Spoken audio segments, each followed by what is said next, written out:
These are buttons. You can do plenty of things with them. Light a LED, turn off a LED, blink a LED.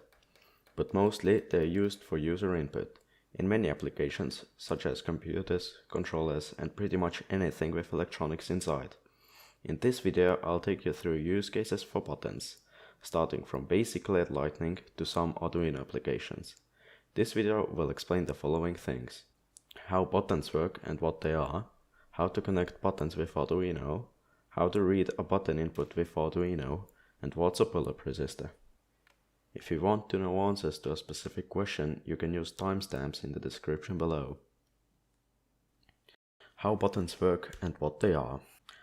A button like this has two pairs of legs that are connected with each other and a switch in between the pairs to connect them when force is applied. Often, people connect wires to wrong legs of a button and wonder why the button isn't working. This happens because they have connected the electronics to wrong ends of a button.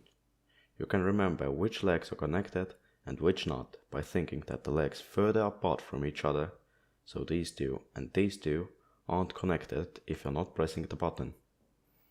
In conclusion, a button is a switch that has a string to press it away from the connected position when force is not applied. Usually a button has two pairs of legs. If button is pressed, the pairs make contact with each other and current can go through. How to connect buttons with Arduino. This is where the exciting part of the video begins. Connecting a button to Arduino is rather easy. You take a wire and connect it to Arduino power output pin like 5 volts. Then you take your favorite button and place it on your breadboard this way, not this, because otherwise breadboard will connect your button for you and it won't work. Here's an example of that. This way it works, but this way it doesn't.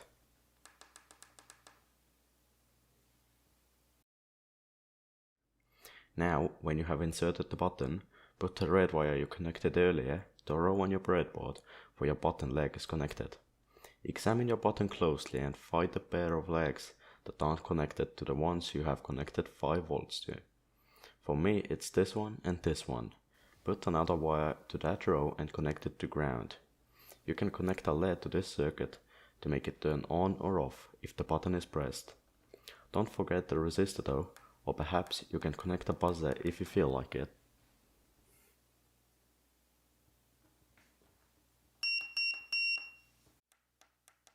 How to read a button input with Arduino.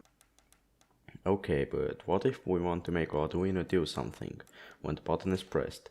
For that, you could take the circuit from last step and instead of ground, connect the wire to a digital pin.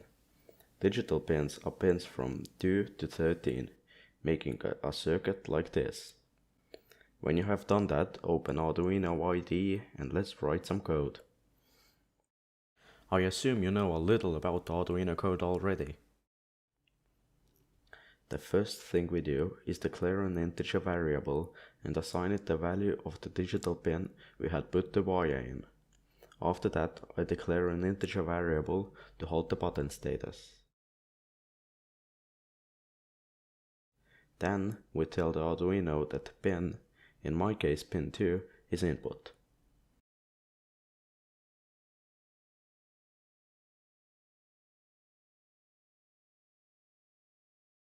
Also, we establish a serial connection with the computer to check what the button value will be.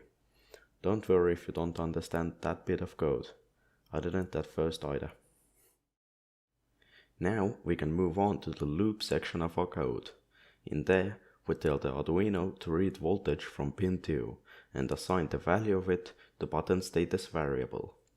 Because we are reading digitally, the value will be either 1, meaning the button is pushed down and connected to VCC, or 0, meaning the button isn't pushed down and is connected to ground. After that, we tell the Arduino to send the push button variable back to our computer so we can analyze it.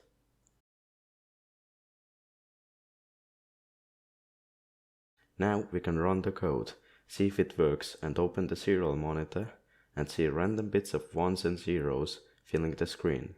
But when the button is pressed, only 1s appear. Why is it like this and how do we fix it? I'll explain in the next session of the video. What's a pull-up resistor? Condition of random flying bits in the serial monitor is called floating, and it happens because the pin is not connected to VCC, nor is it connected to ground.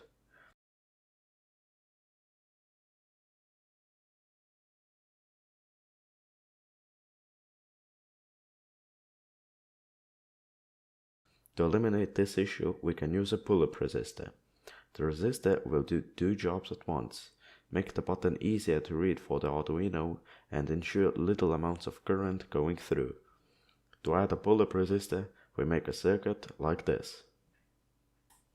To make it, we take out the LED and the resistor we used earlier, connect a 10K resistor leg to the bottom pin and the other leg to ground.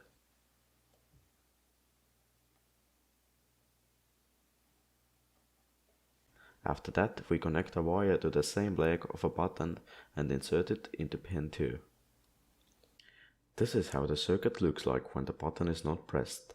We can see that pin 2 is connected to ground through the 10K resistor.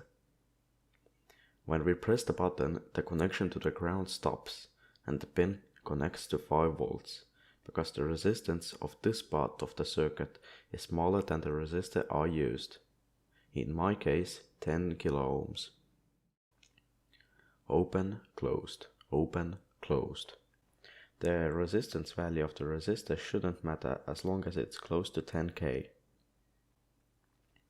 Now, when we've connected the pull-up resistor, the serial monitor will be displaying the right information. Now you know how to connect a button to Arduino and what a pull-up resistor is. I'll make a video soon teaching how to make a switch out of a button only using code.